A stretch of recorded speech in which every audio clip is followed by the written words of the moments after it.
how do you explain when things don't go as we assume? Or better, how do you explain when others are able to achieve things that seem to defy all of the assumptions? And why is it that the Wright brothers were able to figure out controlled powered manned flight when there were certainly other teams who were better qualified, better funded, and they didn't achieve powered manned flight, and the Wright brothers beat them to it? There's something else at play here. About 3.5 years ago, I made a discovery, and this discovery profoundly changed my view on how I thought the world worked, and it even profoundly changed the way in which I operate in it. As it turns out, there's a pattern. As it turns out, all the great and inspiring leaders and organizations in the world, whether it's Apple or Martin Luther King or the Wright brothers, they all think, act, and communicate the exact same way, and it's the complete opposite to everyone else. All I did was codify it. And it's probably the world's simplest idea. I call it the golden circle.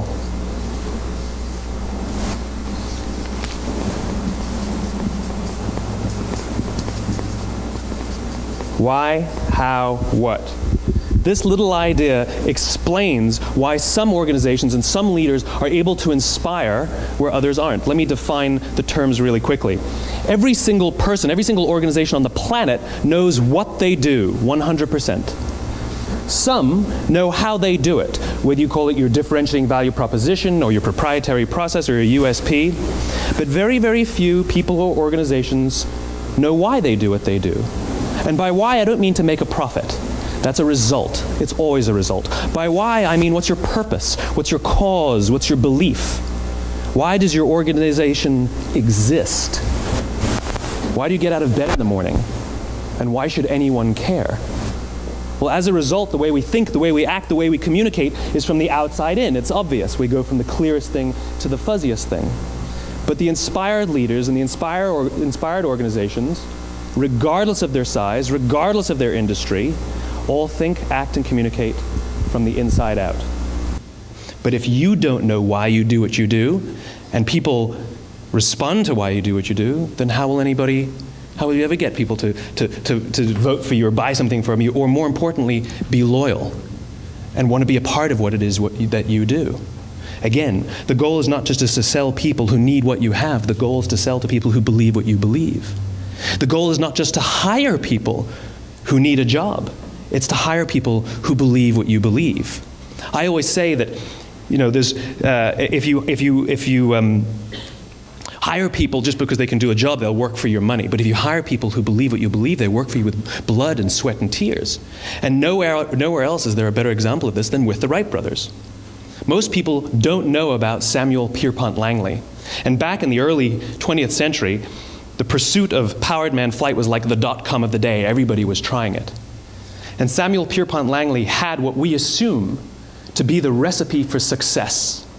I mean, even now you ask people, why did your product or why did your company fail? And people always give you the same permutation of the same three things.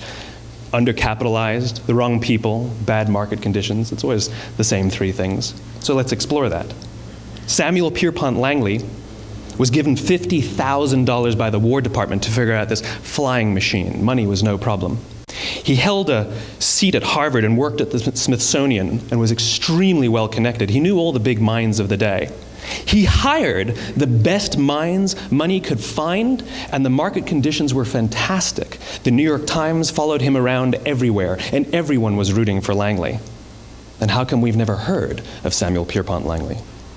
A few hundred miles away in Dayton, Ohio, Orville and Wilbur Wright. They had none of what we consider to be the recipe for success. They had no money. They paid for their dream with the proceeds from their bicycle shop. Not a single person on the Wright brothers' team had a college education, not even Orville or Wilbur. And the New York Times followed them around nowhere. The difference was Orville and Wilbur were driven by a cause, by a purpose, by a belief. They believed that if they could figure out this flying machine, it'll change the course of the world. Samuel Pierpont Langley was different. He wanted to be rich and he wanted to be famous. He was in pursuit of the result. He was in pursuit of the riches.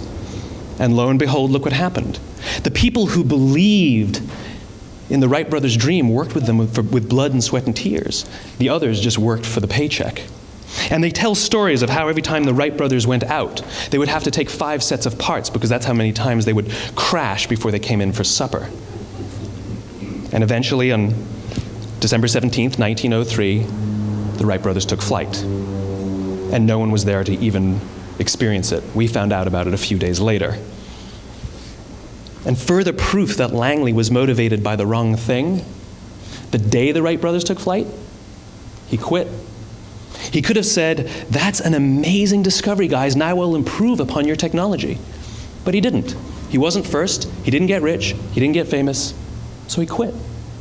People don't buy what you do, they buy why you do it. And if you talk about what you believe, you will attract those who believe what you believe. Well, why is it important to attract those who believe what you believe? Something called the law of diffusion of innovation. And if you don't know the law, you definitely know the terminology. The first 2.5% of our population are our innovators. The next 13.5% of our population are our early adopters. The next 34% are your early majority, your late majority, and your laggards.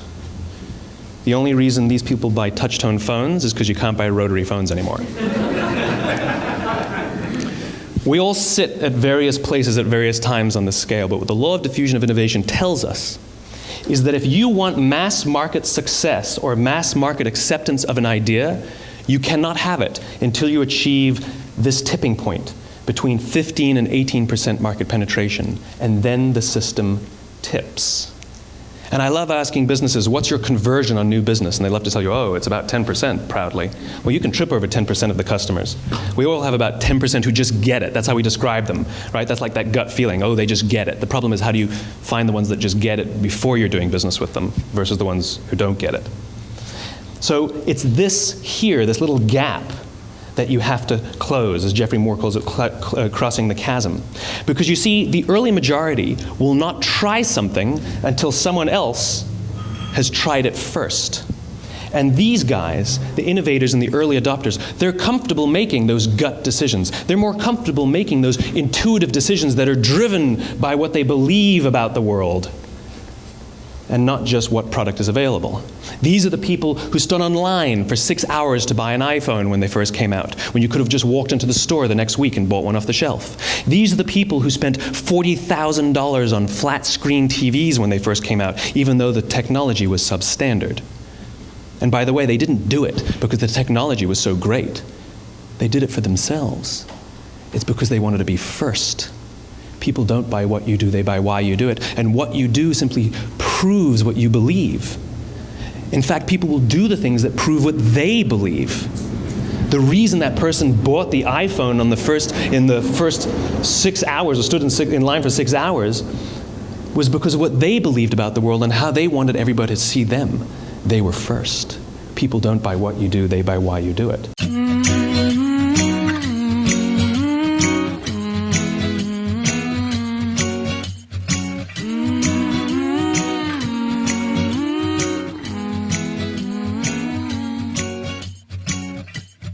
Time of the year now, you got people falling in love. It brings you good cheer now when I miss